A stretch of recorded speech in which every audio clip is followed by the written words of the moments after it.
Ia whawhiloai ma whatalofa atu I le ia maualunga o si o tātou watunuu I tupu matamali.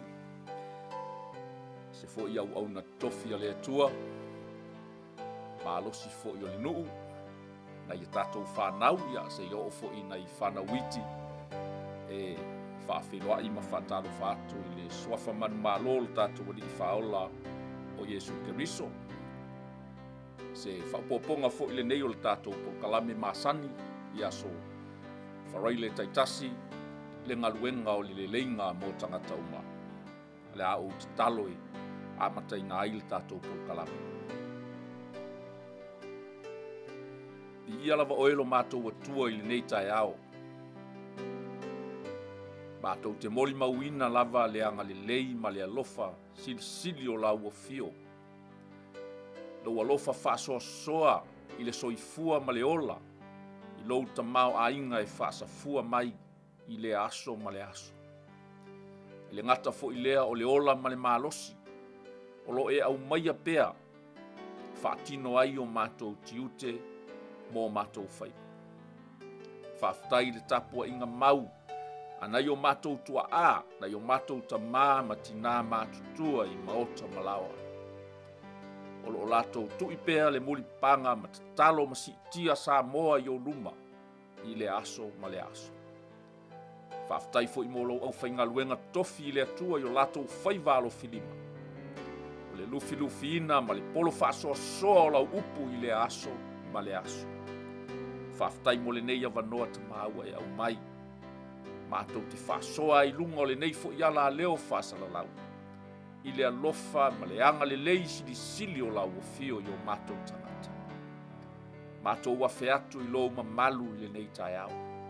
Mātou te langona lava le whatau waa, le masiasi ma le loto maua lalo I o luma tamaa.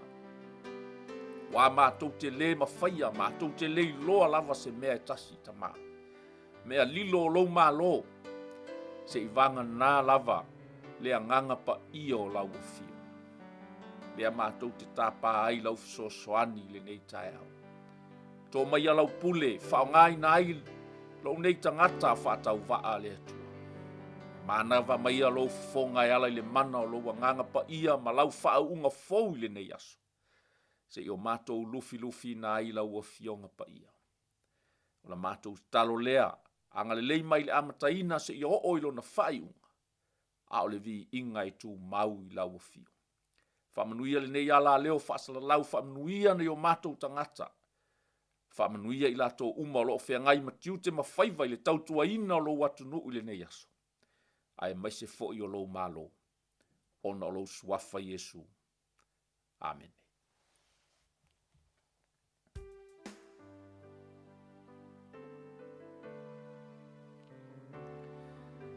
Ya, ia le atua.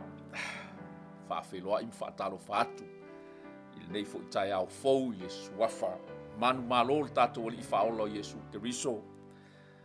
Tali tonu fo I o lea ua tātou whelo iai manu ai leo mala. Ngona fo I le oli ma le fia le nei aso mo fo I le nei avanoa tātou titoe mafutai se whaupoponga o le tātou polkalame. Ia le nā ua le mamea se au tū se au fo I ua umaia le nei aso tātou te whasoa fo I ia ma velo aso iai. Fau wai ma popo wai lo tā safo lau I nei fo I awha le tausanga ua tātou iai. Mai ai ni manatu mai le fionga pa ia le atua whaamalosi au ai tātou I le nei aso. Maua mai le tātou tusi whasolo, ua mua le kolonito leo tātou iai le mata upo e wha. Aua whai mai le whai upo e lua sifunu. Se au o le nei aso. Mai le tala la apostolo Paulo I le whai upo e lua sifunu. A wā o le mālo le atua e leo upu a o le mālosi. For the kingdom of God is not just a lot of talk. It is living by God's power. Ya, o loo whaamanino a tili I le ngana Peritania ona I le whaasamoa peina o le malosi na a tusi ai a wā le mālō le atua e leo o upu ia e vai fo'i whapeltania is not just a lot of talk. Lo inga utango e whaaliliu sao mai le ngana peltania. O le mālō le atua e le na o le tele o le tala ma upu. A o le ola i le mana o le atua. Amen. O le mālō le atua e le na o le tele o le tautala. E le na o le tele o upu. A to e whaupopo i ei masesi whaafai e le na o le tele o tala ma upu. A le aise me o whaia. E le na o le tele o le tautala. A le aise ngaluenga o whaatinoina. It is not just a lot of talk. It is living by God's power. Pei lava o na tātou talanoa pea ili nei apostolo. I ona manatu ma ona langona whaalia e ala i le musumusunga le anganga paia. O nisi taimi e longo maalie. O nisi taimi e malolosi. O nisi taimi e le longo le lei pei fo il vai aso ntia nei. Sa luia i fo i tātou e le apostolo. I le mata upu e tōru. A e vai le whai ungo le nei tusi. Whamaila na fesili. Which do you choose? O whea tau te loto i ai. O te aluatu i ate o tau ea. O te alatu ea i ate o tau male sasa. Po o le alofa male loto anga maru. E maalie i o le apostolo mana tustusinga. But I believe with all my heart. O le anganga pa ia leo le atua o lo o. Lui tau wina ai le nei fo i apostolo po le nei ta maa wha le anganga. Ma ia tu wina ai ilona fatu. E whaatino ai lana au nanga. A o se whaata i ta inga.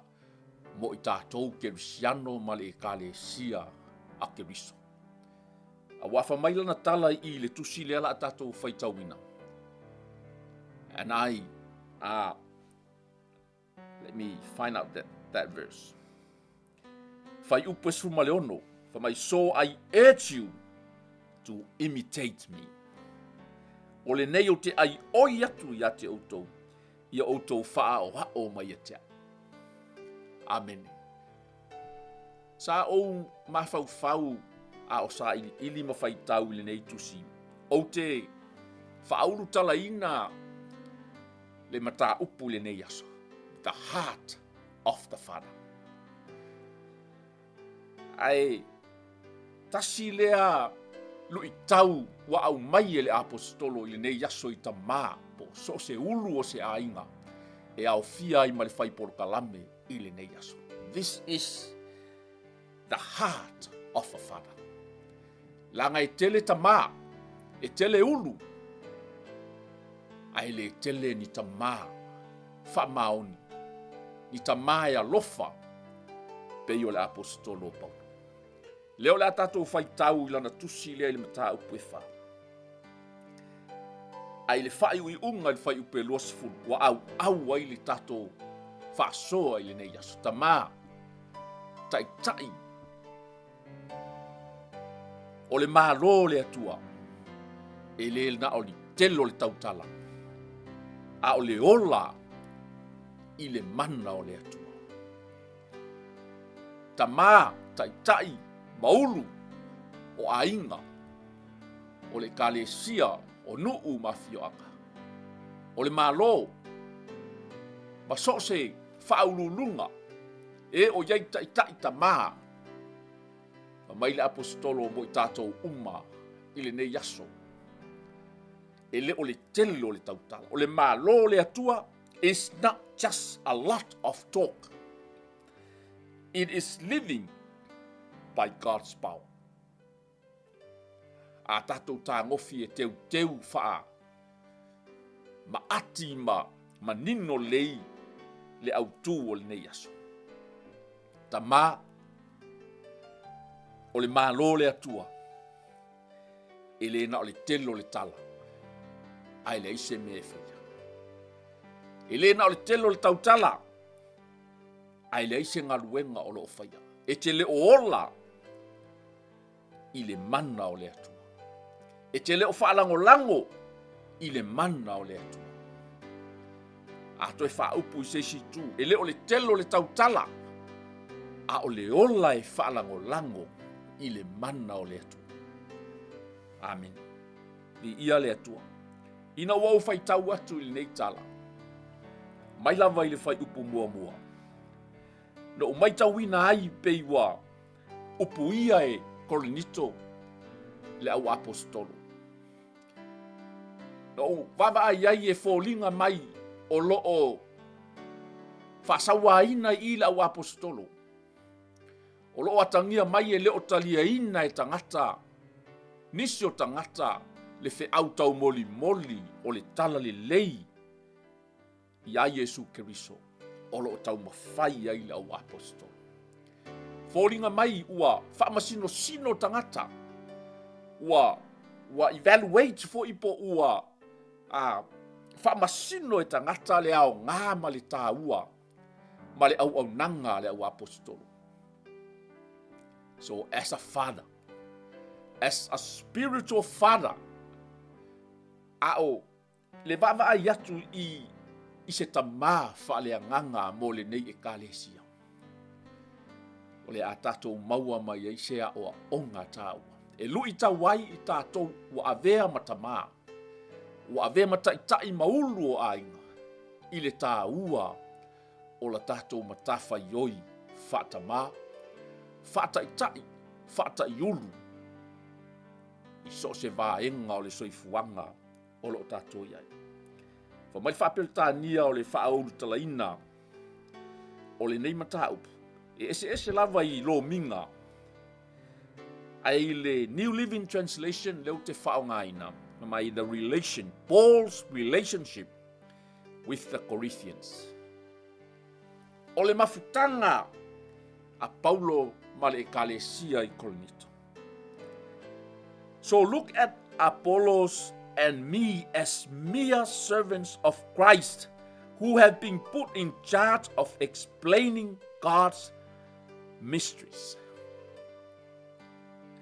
Ua whaapea o na manatu o tangata ia te mātou o au auna a Keriso.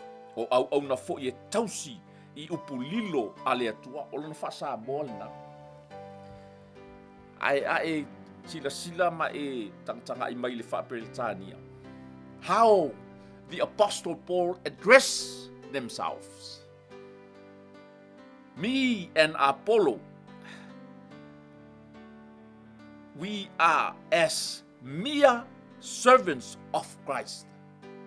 Yeah. E tā ua i o upu taitasi. Whaftai fo i le whaaliunga lea e whaonga ia isi upu i e tā ua tele. Yeah. Langa e le o maua uma i le whaasamoina, but o le upu leo te fia tango e tau, o le upu leo le mia, M.O.R.E.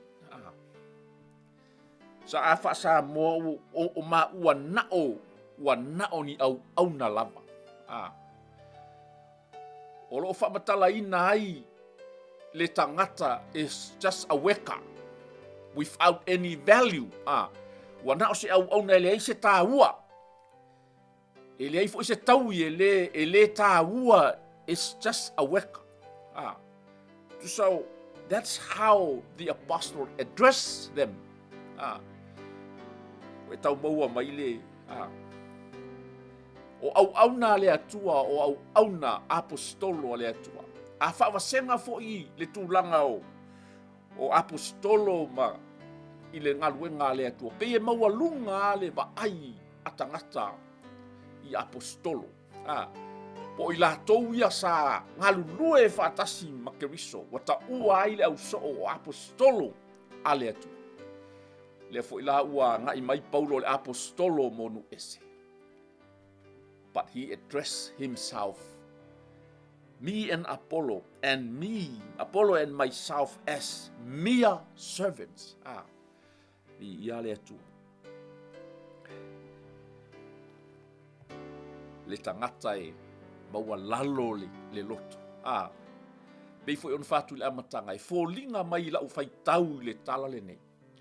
Wa a mata ona tusi lima tangata, wha masino tangata, i le ngaluenga le au apostol. Now, a person who is put in charge as a manager must be faithful. O le nei, o su ina i au na tau si mea ina ia i loa ai le tangata ua wha maong. Pe iau na ufai atu e tau le malama ufai tau pe au tango e fai tau ma le whasamo. So se tangata ua tuu ia se tofinga po lo in charge. Ia lea mai i as a manager, po se pule, po se tai, po se tama, se whaurulu. Must be faithful. Tau wa ona wha maonti. Pei o tua inga i o le apostolo, o lo o ia wha pia mai. As for me, it matters very little how I might be evaluated by you.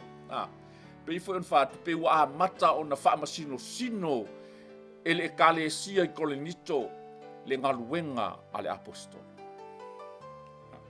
Wa evaluate fo ia tangata ma ua tangofi tangata whaatusa pe or whatever, however they evaluate the apostles. Ai mai langa tala. It matters very little. Lea whainga. Amen. Po a kala kai whai mai a tiau I la unga luenga pele lei pele anga po le alava. It doesn't matter. Ele ta ua tele.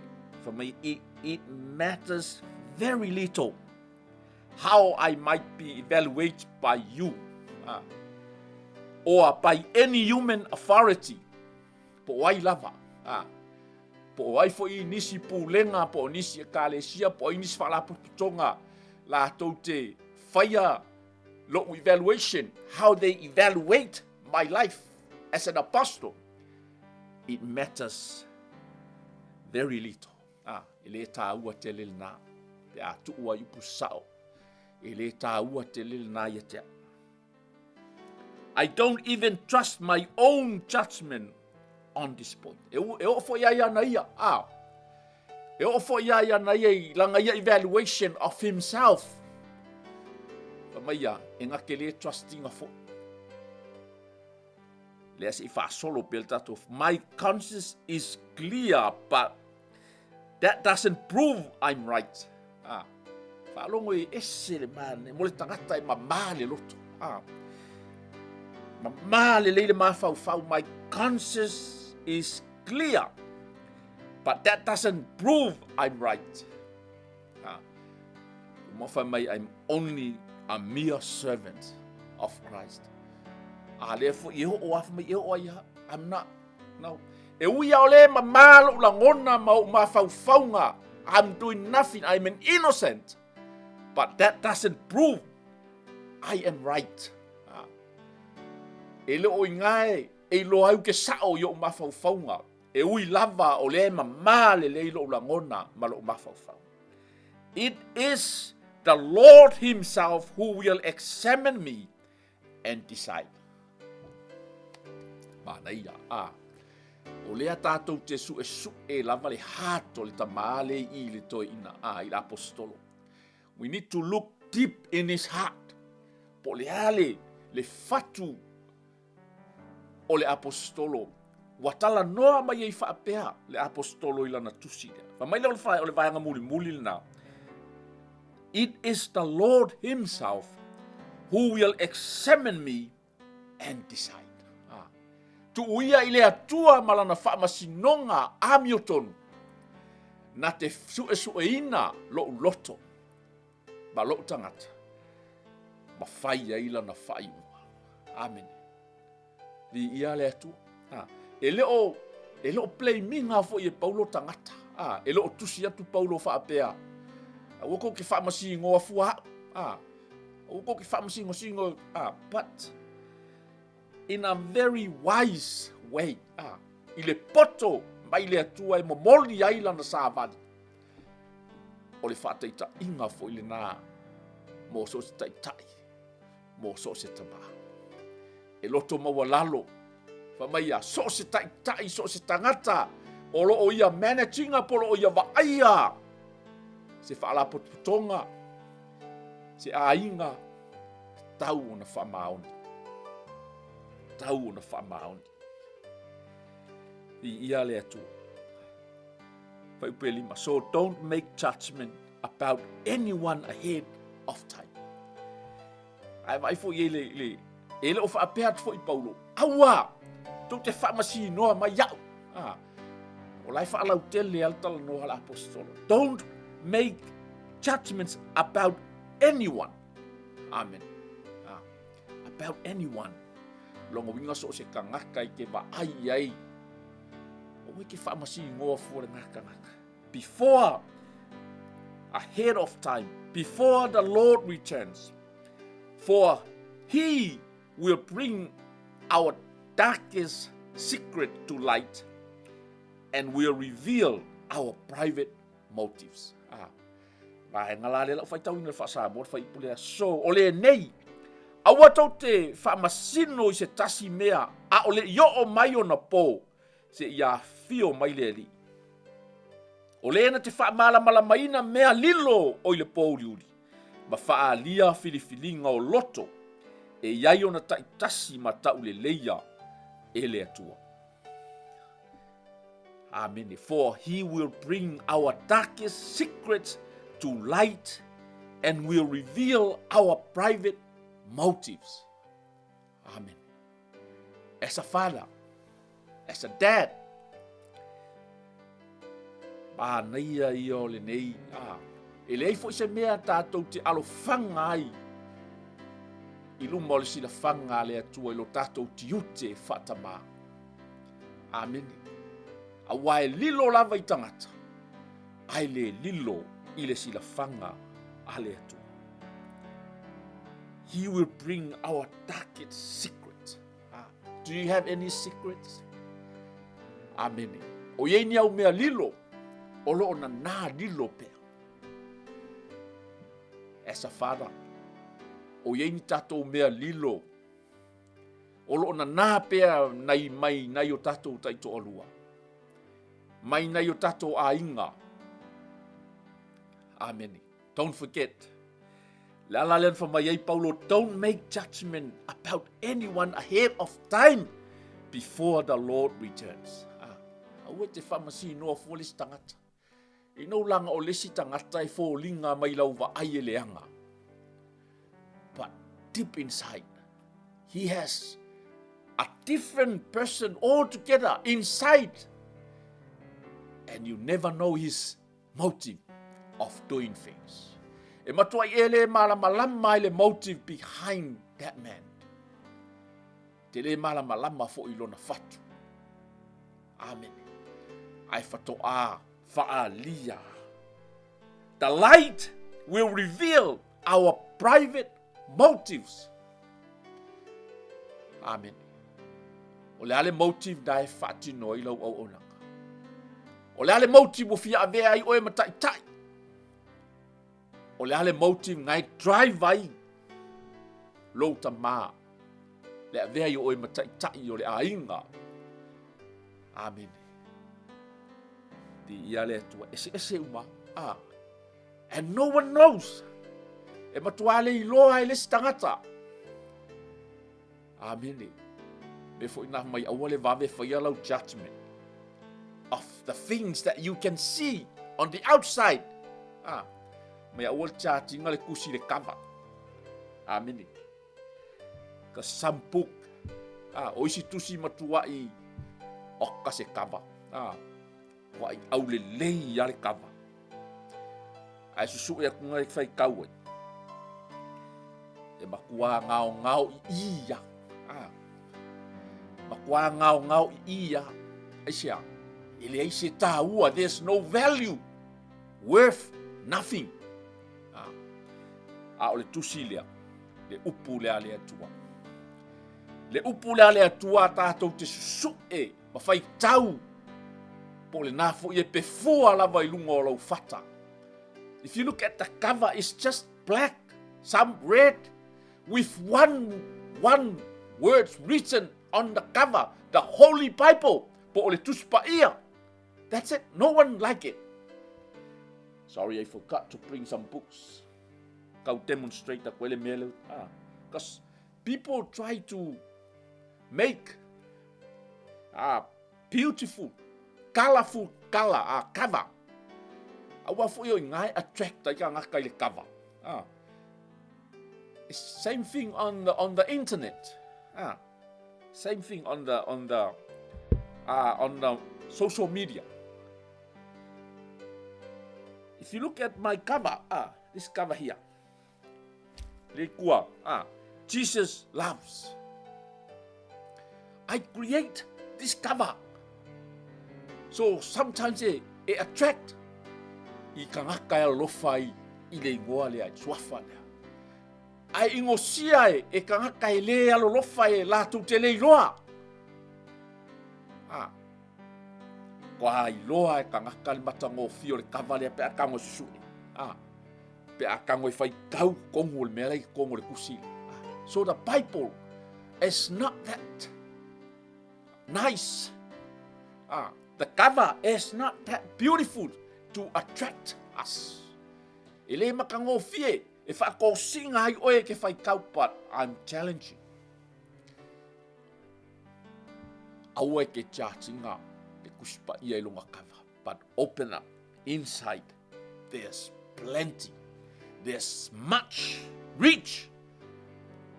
Makuai le oa male sosia o le atua ngai kukong. Kusala mal mele fa maila apostolo. Don't make judgment about anyone ahead.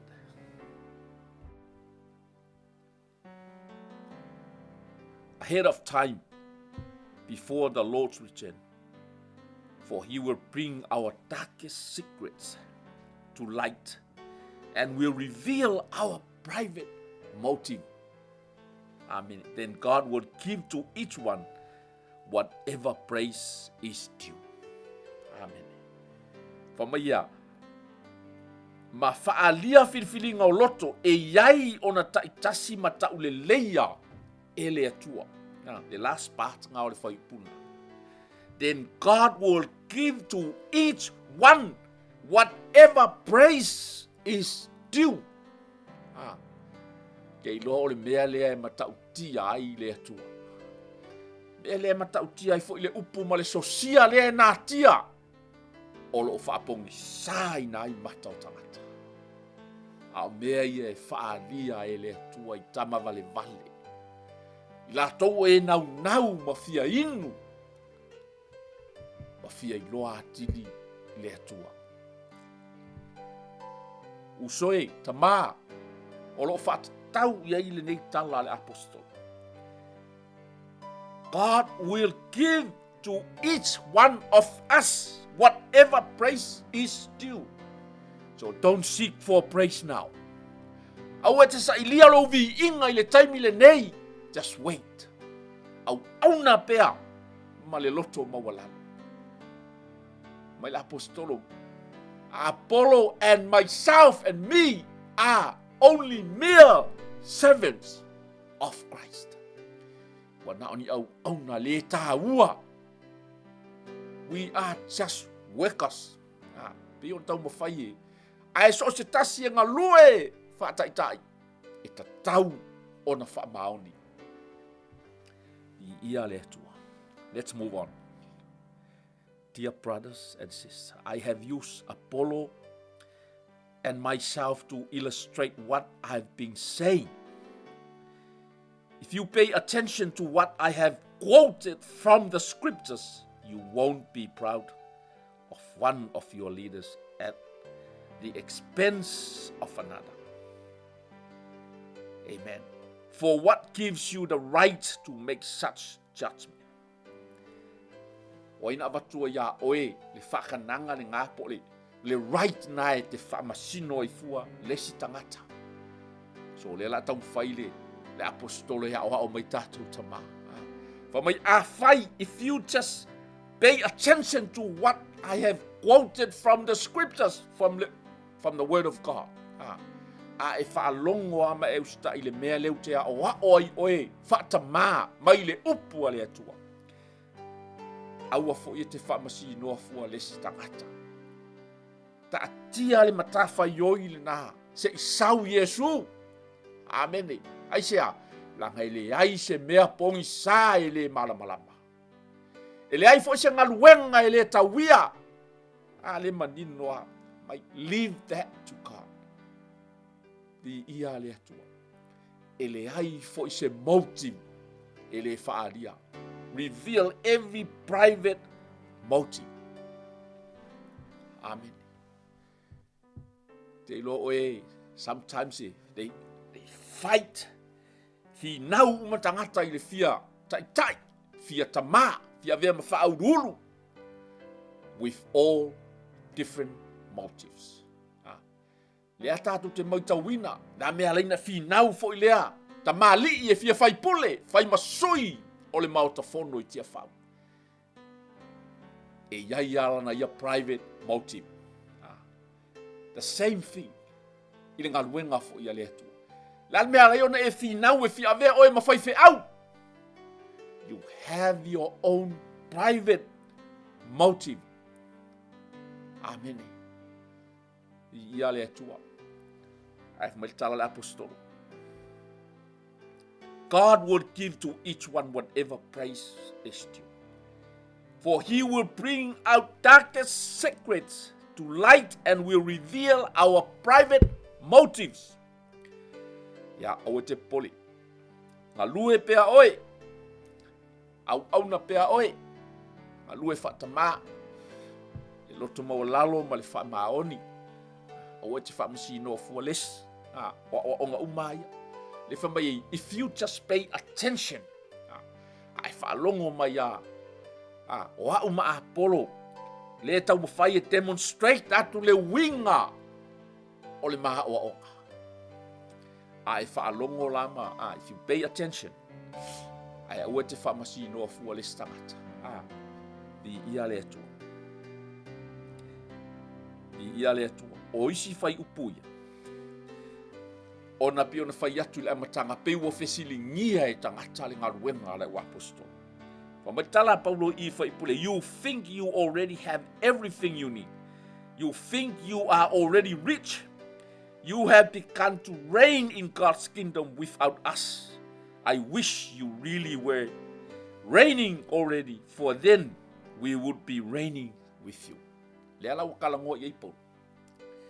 Langa wako mangaku, wako maua mea uma. You are rich already. Watou mau oa.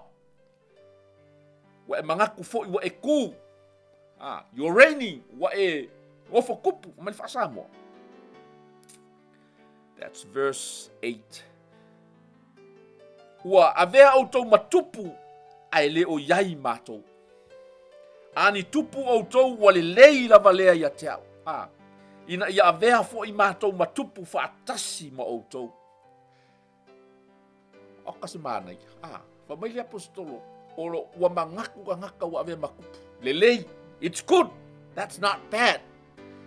Me ole aulo na fa inga mea pe afa pe o ngau e ku wa e malosi. Se yo mako waku fo I kako malolosi pe kako ke rain. Tau te no fo tupu fa atasi ai. Ma outou le mele na outou au sia. Instead, I sometimes think God has put us apostles on display, like prisoners of war. Nela waka usao I le apostolo. Instead, sometimes pe wa fai ma ko ma pangoka ma polonga ole akai ka ingai fasioki. Now he comes. Lela wa saulo le apostolo I ka kala le. E ka kala le avei le ai.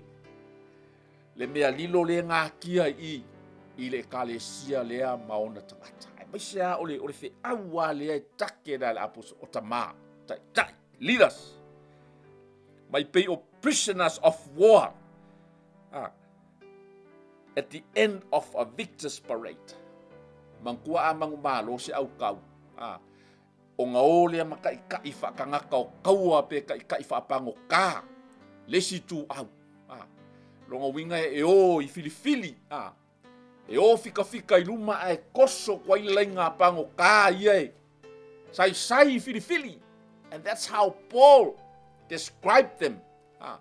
Ai pei mākou ongi kangaka wa ave whakangaka o kaua whaapango kā I luma o au kau o loo mangu malo I se taua.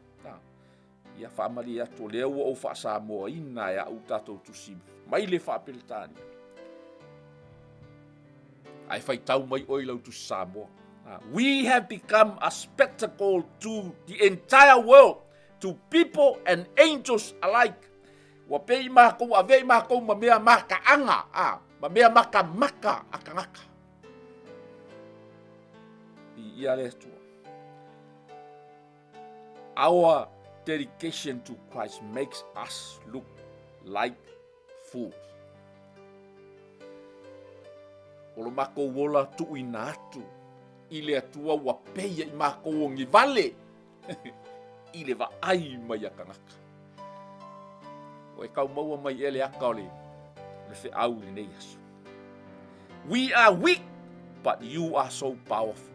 You are honored, but we are ridiculed. Wa tau mau oa a ua matou. What's the opposite? A ua matou vai. Wa tau malolosi a ua matou vai. Wa aloa ia ma whaaloalongia o tau a ua whaale tau aloa I matou. Even now we go hungry, thirsty, and we don't have enough clothes to keep warm. We are often beaten and have no home.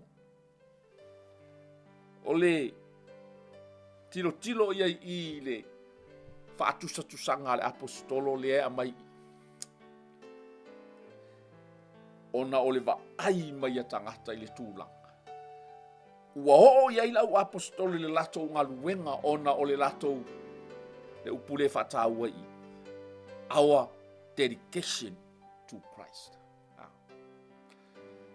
Langa o le tangata soifua e ofolo na ola mo le atua.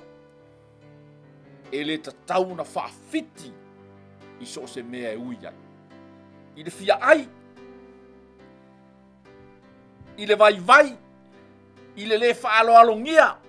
Po le tau mawala loina. I le fia ai ma le fia inu. I le lava. I le maalili. I le sawaina. Olu I tau ia o le ngaluenga le aifa. E tō lau e le apostolo. Whaataata mai ai le respond as a father. E whaataata mai ai le whaingofie. Pe a ofo I natu. Your dedication. E le whaingofie le ala. E te ui ai pe a dedicate pe a ofo ina lo wola po ke riso. Amen. E le se wala aunga whaingofie. Le ua whaas. Iei taimi te vai ai. Iei taimi e le whaaloalo I tangata I a te oe. Te fia ai fo I ma e fia inu nisi o taimi. Te le lava. Te le mawhanawhana. Sa waina fo. Often beaten. And have no home. Tali tonu e le to tele nisi o ui I le to ainga awala le sa ui I le apostol. Whaingo mea umai nei taimi I tatou savalinga. A tonu na o sina tala. Na o sina tamai upu a vatue. Tau mawala loina I oe. Pe na o sina mea ua o le whaaloalongia I fuo I staimi. Ia aua e sa'i ai. Tātou toi fo I al tala pau. A hao ina sau Yesu. e whaalia ai mea lilo nai lo loto. And it will reveal your private motive. E whaalia ai foi le mafua anga tonu ana fia avea i oe ma au auna. Fia avea i oe matama mataita. Whaurulu. We work wearily with our own hands to earn our livings.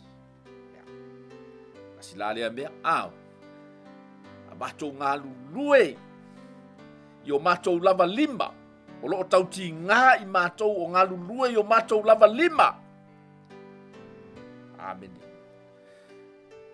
To earn our own living. Le whaalangolango in tangata. I le whaalangolango i se kalesia. I le whaalangolango i le malo. I le whaalangolango i se silavo mea. Whaalangolango lawa i o latou lima. Amen. Isn't that a good example for us fathers? Ngā lua il tala lelei. To e alu whaifale ie. To earn living. What an example. O le tamā loa lelei whaifale ie. I le whaalango lango i le kalesia. Mo mea e olai. We bless those who curse us. E nana ufatua i peiwa. Wa upu ia. Ma upu le angaina le au apostolo i. Lona winga ua fetuu fo i tangata. A whamaia. Ma atu te whamanuia atu i e fetuu mai.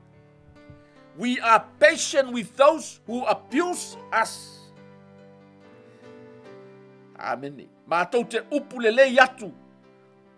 O loo sa waina i mātou. Mātou te ono sai. So hard, Whaftai le atua.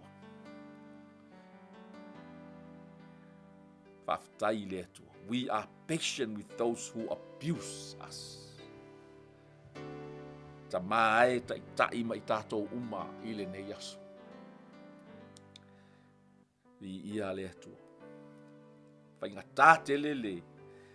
You know, we appeal gently when evil things are said about us. Kali malu o kua i kaimie. No, evil. Talo fai. And I'm sure you have seen that. Right now. Kongol palimengi o Samoa. Leaders. Ta o Samoa. Wa tau maseta. Ile tau whaatoa ina. O ta o Samoa. Talo fai. Tatu talo pea. Ile atua mo na yo tatu ta. Ia mau pea le tō vai. Ia olo pea le fua ma le loto mawalano. Ia sa, lafo sa o tala ta malo. Ia tolo alalo pea le ia sa saumani. We appeal. Ia le atua. O loo whaia i mātou. E mātou te ai oi atu. We appeal gently when evil things are said about us. Soli. A whai mai mea le anga e ka ngaka e wha mai. Ia, mali e ia. Mali e ia. Wha maulalo atu. Wha to ese atu. That's how they respond to the people when they say evil things. Wha malulu atu. Wha mali e atu.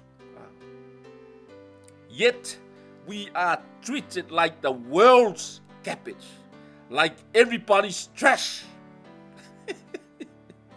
So, right up to the present moment. Wa mātou pei o ota o le lalolangi. O le pū nefu fo i o mea uma. Wa o mai lava i o na pōnei. Amen. Ke ilo oe ua. were treated like the world's cabbage. Pe oka. E lol mole oka e soli vai. Me la foai. Like everybody's trash. Pe o la pisi. I mafau ngo tangata. O le la pisi e kongi. I le pu. Pe kongi la pisi sa ungi le ave sa makiai. That's how people treat them. But what they say? But we appeal gently. Fa mali atu. Fa mawalalo atu. Fa to ese atu. Amen. Ai ni tai fa pena. Ai ni tama fa pena. Oka. Ia le atu. I am not writing these things to shame you, but to warn you as my beloved children. Ai sea, le fatu lea faaltama le la taualunga mai ai, le tusia le apostol. O te le mana tu sia nei mea ina ia whaamaina ai o tau e peitai o te apo i atu ia te o tau o lau whanau pele. My beloved children. Kolongiko sia o whanau pele. O te le tusi at whaapea nei mea e whaamaha i o tau. But to warn you. Amen. For even if you had 10,000 others to teach you about Christ, you have only one spiritual father, for I became your father in Christ Jesus. Amen. Pe afe maafe, ni kama mangi kai mangi fai fe au mangi fai evangelia, mangi apostolo e launga. About Christ, you have only one spiritual father. Ai kasi al kou kama faleanga.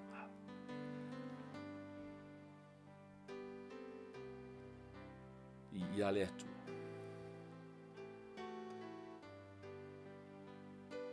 So I urge you, imitate me. Amen.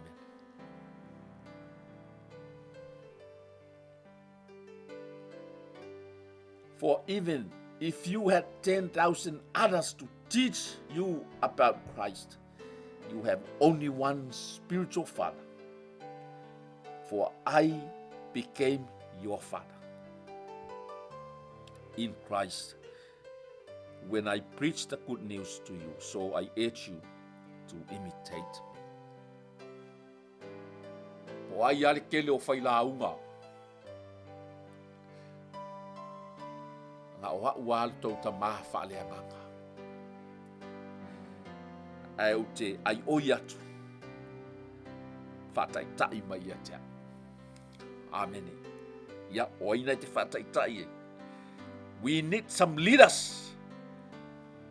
Tātou te mana o mia ni tai tai a vea ma whātai tai. Ingali lei mo Samoa. Ia leu tātou wa ai atu wa vevesi.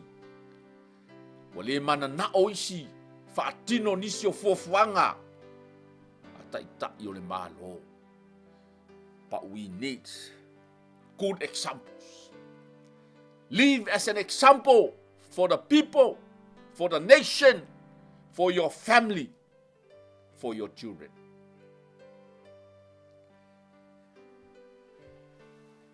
That's why I have sent Timothy, my beloved and faithful child in the Lord. He will remind you of how I follow Christ Jesus, just as I teach in all the churches wherever I go. Amen. Nala leo toi momoli atu ai pe awinatu Timoteo lo watali'i whaaleanganga whaamaoni se toi whaamanatu ia te autou. Amen. I ia le atua. Le atato wolo ai le whai upu olo au mai ai se la ngona ma se au o le ne yasu. Te talitonu ua tele ni vahenga tā ua tala noa mai ei apostolo. ia I tātou o avea mataitai.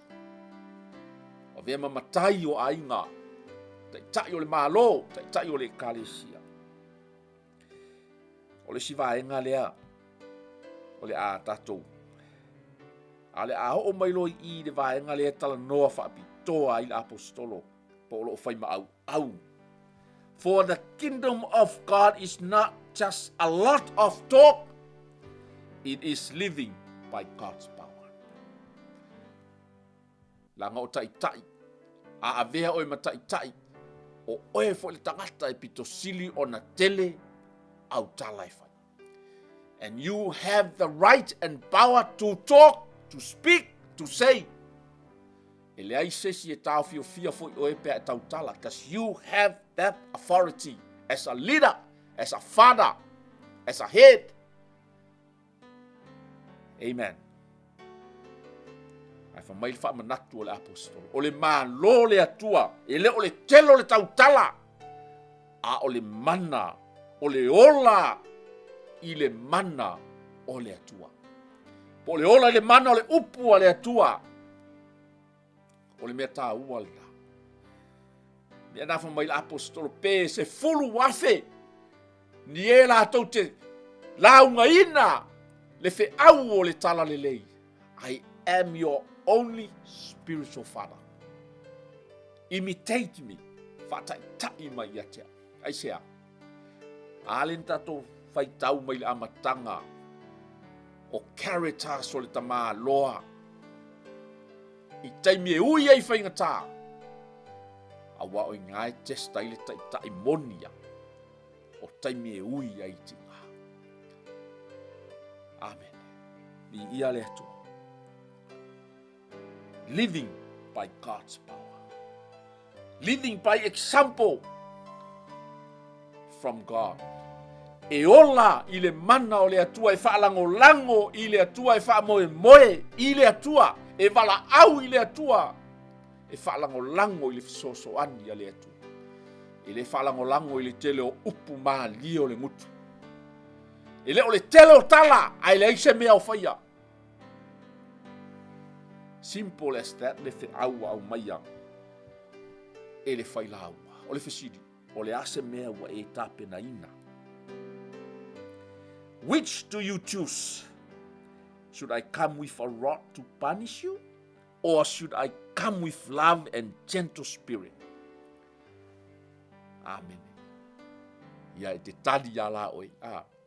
Wai alanga sauka mama le la au riskai. Wa fiu le ka maa ia o kou whanga. E tuu lai lunga atu. E ala ona sau wha penale upua le atua ia ka kouka I kai matamau wa fiu. Kare kaukakala, kele kala. Ai le aise mea e whaia. Kele kala. Ai le aise mea noa o mai le upua le atua. Kala. Mai tala le apostol. The kingdom of God is not just a lot of talk. It is living by God's power.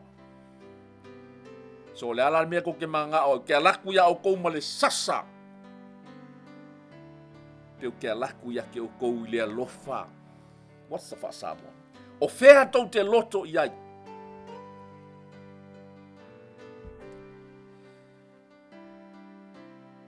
O te aluatu e ia te o tou ma le sasa.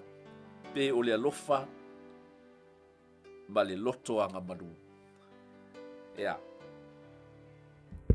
Fea tau te lan mea ko ke manga oi. O lai fesini mai paulo I le 𝚘𝚙𝚢𝚑 lea. Ke manga oi sasa o kou se I kou whaalongo I pe whai maa lia kupea. I ia le atua. Heart of a father. Loto whaatama. Lui tau ina I tātou le nei aso. Tama. Udo a inga, tai o le malo, tai o le 𝚘𝚙𝚢𝚑, tai o whaalapo putonga. Whea lava e whaalongolongo mai ai I le nei aso. O le whai unga leo le tātou polkalame o no le tātou taimi whaatulanga. Whaaftai le atua mo lana upu, Pauas toi whamanatu o le apostol. Mai aue te whamasi noa fua lesi o uso au auna. Before, mai ahead of time, before the return of Jesus Christ. Langa a fio mai Yesu, mai a o mea lilo uma e whaamala malamaina. Your private motive, o le mafua anga, e te fia tai ai, e te fia ulu ai, will reveal whether it's the right motive or a personal motive. Pe alona e fia, a vea matai, it's for your own personal interest. Pe on tala noa i fo i Paulo, i le vai aso na tene. Pe na o le manava, pe na o lo lava a inga, pe na o lava, na o oe, ai te leo manatu i le lau tele o tangata. Whai ua le tatou tu sa mai juice o fea tau te loto ia. Pi ia le atua. A whai e te leo whaalongo lava, te leo lona winga ke mga umia le sasa a. Te alatu ia te autou ma le sasa po le alofa ma le loto anga malu. With love and gentle spirit. Mai tala Paulo, o te lei whai atua nei mea ina ia wha mai outou. But this is to warn you, my beloved children. Le alofa whaata mālea. E alau nā o mai whaapea o le alofa whaata mālea o le apostolo i le ekalesia. O le alofa whaata māfo i le nā o le atua mo i tātou. Amen. Ina ualu e sele wii malu e wha mau umala na vai ngā oa. E toi fo i mai a.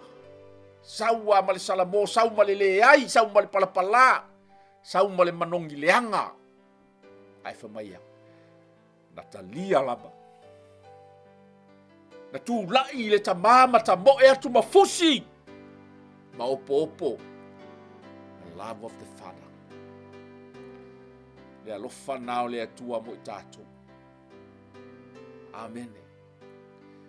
Le alofa whaapale pale le nao le atua mo i tātou. Ta mauma, ta itai, whaurunga. Le alofa sili sili le nao le atua.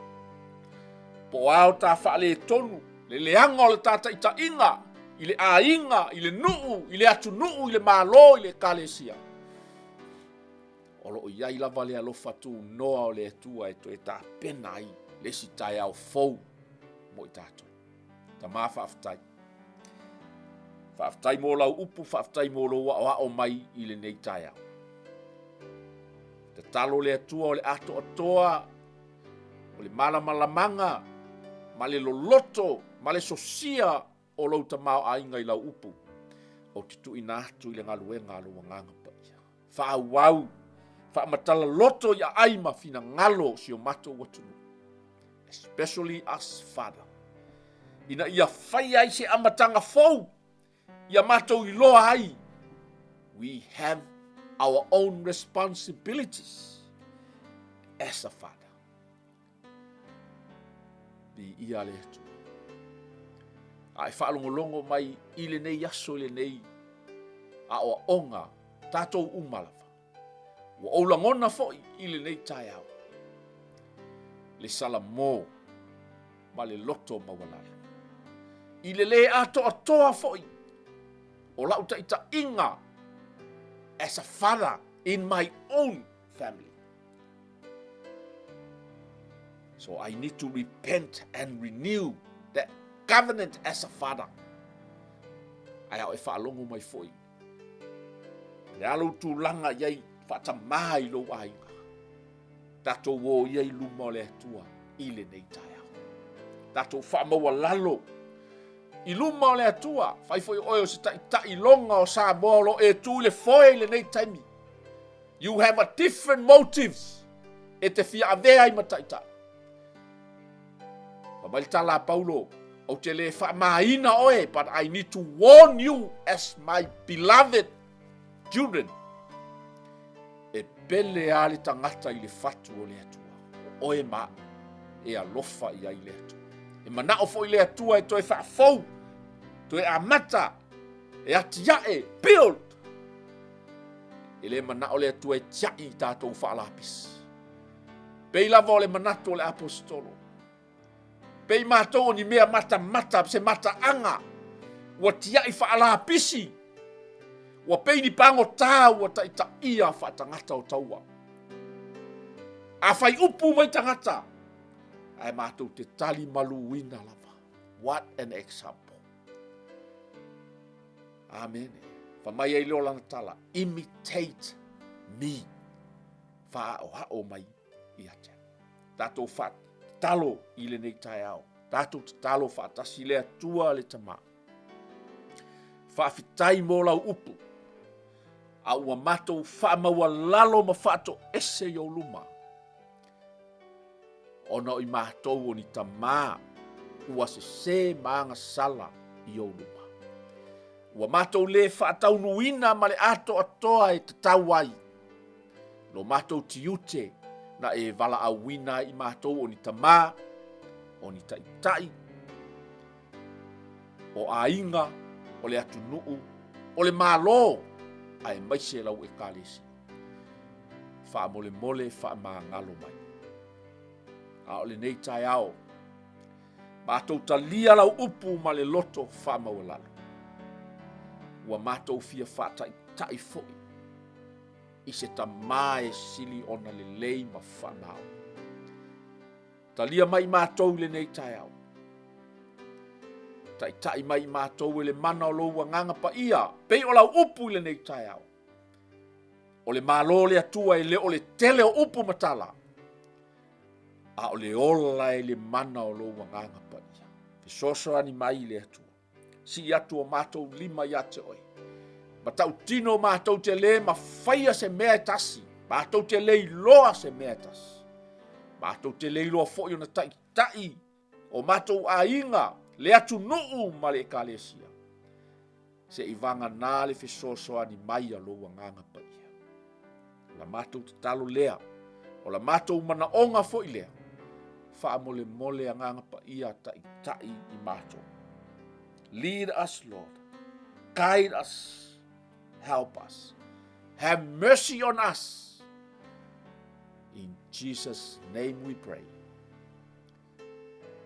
Amen.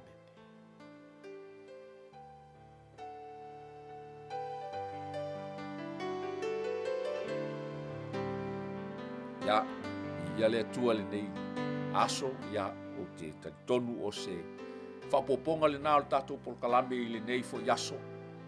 Fo i pēle vi inga ma le whaafitai le atua le au le pule ma le mana o malava, mai se fo ila na upu mata ngofie o lo oha oha o ina i pēa i tātou. Manu ia fufuanga le nei aso sa moa se uatunu pele, pule alofa le tapau le langi tātou te au lia le nawa yaso, tātou toe mafuta pēa i lunga le nei polkaranga. Ae mo le taimi nei, whātou whawha soifua ia, God bless.